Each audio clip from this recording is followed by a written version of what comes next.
Israel Iran యుద్ధంలో Israel గూఢచార వ్యవస్థ ఎంత పకడ్బందీగా పనిచేస్తుందో ప్రత్యేకంగా చెప్పాల్సిన అవసరం లేదు. ఇరాన్కు చెందిన కీలక సైనిక అధికారులను అలాగే అణు శాస్త్రవేత్తలను మట్టుబెట్టడంలో మొసాద్ పాత్ర అంతా ఇంత కాదు. అసలు ఇజ్రాయెల్ పైచేయి సాధించడంలో ముఖ్యంగా మొసాద్ కీలక భూమిక పోషించింది. కానీ ఇప్పుడు ఆ మొసాద్ ఏజెంట్లను ఇరాన్ వరుసగా గుర్తించి పూర్తిగా ఉరితీత కార్యక్రమాన్ని చేపడుతోంది, ఏరివేస్తోంది. ఇరాన్లో ఇజ్రాయెల్ గూఢచారుల ఏరివేత కార్యక్రమం కొనసాగుతుంది. 3 ఇజ్రాయెల్ స్పైలను ఉరితీసింది ఇరాన్ ప్రభుత్వం. తాజాగా 47 మంది ఇజ్రాయెల్ స్పైలను ఇరాన్ పట్టుకుంది. 12 రోజుల యుద్ధంలో మొత్తం 700 మందిని అరెస్ట్ చేసింది ఇరాన్. వీళ్ళందరికీ కూడా త్వరలోనే ఉరిశిక్ష విధించే అవకాశాలు కనిపిస్తున్నాయి. ఇరాన్ అంతటా ఇజ్రాయెల్ స్పై నెట్వర్క్ ఉంది. దేశం మొత్తం ఇజ్రాయెల్ నెట్వర్క్ విస్తరించింది. వాళ్ళ ద్వారానే కీలక సమాచారం సేకరించింది ఇజ్రాయెల్. ఈ ఇన్ఫోతోనే పక్కాగా దాడులు చేసింది. కీలక నేతలు, శాస్త్రవేత్తలందరినీ కూడా లేపేసింది. ఇజ్రాయెల్ స్పై నెట్వర్క్పై ఇరాన్ ఆందోళన వ్యక్తం చేస్తుంది. అందుకే ఇంకా సుప్రీం లీడర్ ఖమోనీ బయటికి రావడం లేదు. ఆయన ఆచూకీ ఎవ్వరికీ తెలియకుండా జాగ్రత్తలు పడుతున్నారు. ఒకవేళ ఖమేనీ బయటకు వస్తే మళ్ళీ ఈ స్పైలు, మొసాద్ గూఢచారులు ఆయన్ను టార్గెట్ చేసి హత్య చేసే అవకాశం ఉంది. కాబట్టి చాలా జాగ్రత్తగా వ్యవహరిస్తుంది ఇరాన్ ప్రభుత్వం. ఒకరు కాదు, ఇద్దరు కాదు, ఏకంగా 700 మంది, ఎస్ మీరు వింటుంది నిజమే, దాదాపు 700 మంది ఇరాన్ స్పైస్ని, ఇజ్రాయెల్ స్పైని ఇరాన్ అరెస్ట్ చేసింది. మీరు చూస్తున్న ఈ వ్యక్తులు, 3 వ్యక్తులు, వీళ్ళంతా కూడా మొసాద్కు సహకరిస్తున్నారనే ఆరోపణలపై ఈ 3 కూడా తాజాగా ఉరితీశారు. ఈ 3 కూడా ఇరాన్ పౌరులే. కానీ మొసాద్కు, ఇజ్రాయెల్ గూఢచార సంస్థ మొసాద్కు సహకరించాలన్న ఆరోపణలపై దోషులుగా తేలిన ఈ 3 వ్యక్తులను కూడా ఇరాన్ బుధవారం మరణశిక్ష అమలు చేసింది. ఆ దేశంతో సంబంధాలున్న ఆరోపణలపై సుమారు 700 మందిని అరెస్ట్ చేశారు. మీరు ఫోటోలో చూస్తున్న ఈ 3 కూడా ఇరాన్ ఉరితీసిన పరిస్థితి. ఇలా 700 మందిని ఇప్పటివరకు అరెస్ట్ చేసింది. ఎస్, ఈ 3 డిస్టర్బింగ్ విజువల్ చూస్తున్నారు. ఈ 3 మొసాద్ ఏజెంట్లుగా భావించి ఇరాన్ అత్యంత కిరాతకంగా ఉరితీసింది. ఇక ఉరిశిక్ష అమలు చేసి వారిని పూర్తిగా లేకుండా చేసింది. ఇప్పటి వరకు 700 మందిని అరెస్ట్ చేశారు.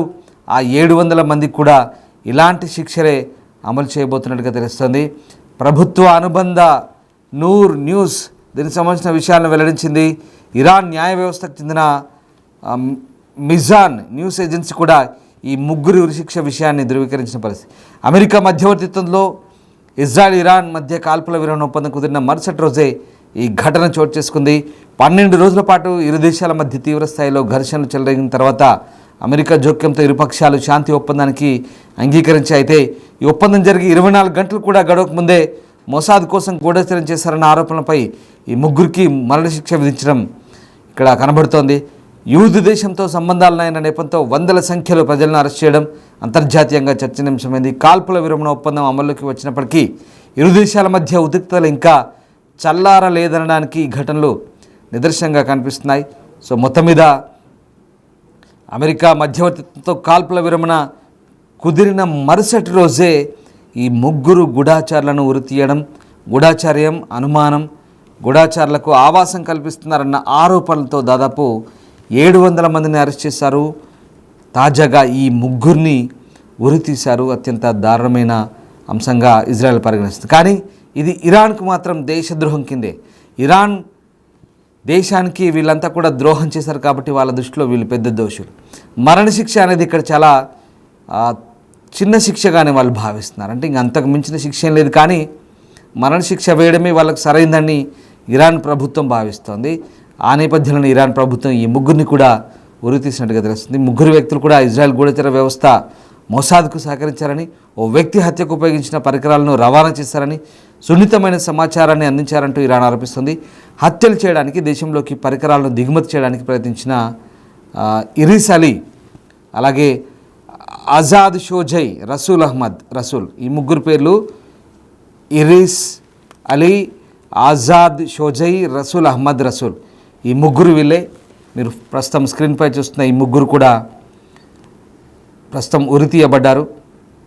ఇజ్రాయెల్కు సహకరించినందుకు వీళ్ళ 3కి కూడా బుధవారం ఉదయం ఉరిశిక్ష అమలు చేశారు. వారిని ఉరితీశారంటూ న్యాయ వ్యవస్థకు చెందిన మిజాన్ వెబ్సైట్ ఒకటి చెప్తోంది. తుర్కీ సరిహద్దుకు సమీపంలో ఉన్న వాయువ్య నగరమైన ఉర్మయాలో ఈ ఉరిశిక్షలు అమలు చేశారు.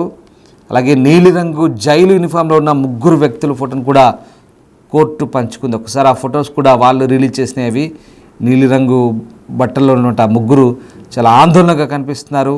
ఇక వాళ్ళని ఉరి తీయబోతున్నారు. ఖైదీలుగా పట్టుకున్న తర్వాత వాళ్ళకి ఆ విషయం చాలా క్లియర్గా అర్థమైంది.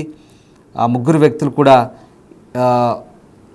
బుధవారం ఉదయం, ఇది కూడా తుర్కీకు సరిహద్దు ప్రాంతంలో ఉన్నటువంటి వాయువ్య నగరమైనటువంటి ఉర్మయాలో ఈ ఉరిశిక్షలు అమలు చేసినట్టు తెలుస్తుంది. ఇరాన్ ఇజ్రాయెల్ వివాదం దశాబ్దంగా కొనసాగుతోంది. దశాబ్దాలుగా ఈ గొడవ నడుస్తుంది. ఇరాన్లో ప్రధాన ప్రత్యర్థి ఇజ్రాయెల్తో సహా విదేశీ నిఘా సేవలతో సంబంధాలున్నట్లు అనుమానిస్తున్న ఏజెంట్లను అరెస్ట్ చేయడం, ఉరి తీయడం తరచూ జరుగుతుంది. జూన్ 13న ఇజ్రాయెల్తో యుద్ధం ప్రారంభమైన తర్వాత ఆ దేశంతో సంబంధాలున్న వ్యక్తులపై త్వరితగతిన చర్యలు తీసుకుంటామని టెహ్రాన్ ప్రతిజ్ఞ చేసింది. ఈ నేపథ్యంలోనే దోషులుగా తేలిన అనేక మంది వ్యక్తులను ఇరాన్ ఉరితీస్తోంది. తాజాగా ఈ ఉరి శిక్షలు అమల్లోకి వచ్చినట్టు కనబడుతుంది. ఇప్పటి వరకు దాదాపు 700 మందిని అరెస్ట్ చేశారు. ఆ 700 మందికి కూడా ఇలాంటి శిక్షలే వేయబోతున్నారని వార్తలు కూడా వస్తున్నాయి. సో ఇజ్రాయెల్ తరఫున గూఢచారం చేస్తున్న వీళ్ళందరికీ కూడా వరుసగా ఉరి శిక్షలు వేసుకుంటూ పోతే దాదాపు 100ల సంఖ్యలో ఇంకా మరణాలు తప్పవనే వార్తలు అయితే వినిపిస్తాయి. ఇప్పటికే వరుసగా ఈ ఉరి శిక్షలు అమలు చేస్తోంది. ఇక ఈ ఇజ్రాయెల్ ఇంటెలిజెన్స్ సర్వీస్ మొసాద్కు సున్నితమైన సమాచారం చేరవేసిన ఇప్పటికే మహమ్మద్ అమీన్ అనే వ్యక్తిని మొన్న సోమవారం రోజే ఉరితీసింది. తర్వాత ఈ 3 ఉరితీసింది. మళ్ళీ యుద్ధం ప్రారంభమైనప్పటి నుంచి కీలక సమాచారం చేరవేస్తున్న కారణంతోనే ఇలా చేశామంటూ ఇరాన్ చెప్పుకొస్తుంది. ఇది 3వసారి, ఇప్పటికే 3 సార్లు దఫాలుగా ఉరితీస్తుంది. ఈ నేపథ్యంలోనే గూఢచర్యం ఆరోపణలతోనే ఇస్మాయిల్ ఫక్రీ అలాగే మాజిద్ మొసాయబీ అనే వ్యక్తులను కూడా ఉరితీసింది. ఈ ఘటనలపై మానవ హక్కుల సంఘాలు అయితే తీవ్రంగా మండిపడుతున్న పరిస్థితి కనబడుతోంది. ఇక తాజాగా జరిగిన ఈ ఉరితీతో ఇప్పటికీ మరొక 3 వరుసగా ఇది 3వ ఘటన. వీళ్ళందరికీ కూడా బ్లూ యూనిఫామ్స్ వేశారు. తర్వాత వీళ్ళందరినీ కూడా యుద్ధ ఖైదీలుగా పరిగణించి, దేశద్రోహులుగా పరిగణించి ఉరితీస్తున్న పరిస్థితి కనబడుతుంది. సో ఇంకా 700 మంది ఉన్నట్టుగా చెప్తున్నారు. ఆ 700 మందికి కూడా మరి ఇలాంటి శిక్షలే వేయబోతారా లేదా జైలులో వాళ్ళని అట్లాగే పెడతారా అనేది మాత్రం ఇంకా వేచి చూడాల్సిందే.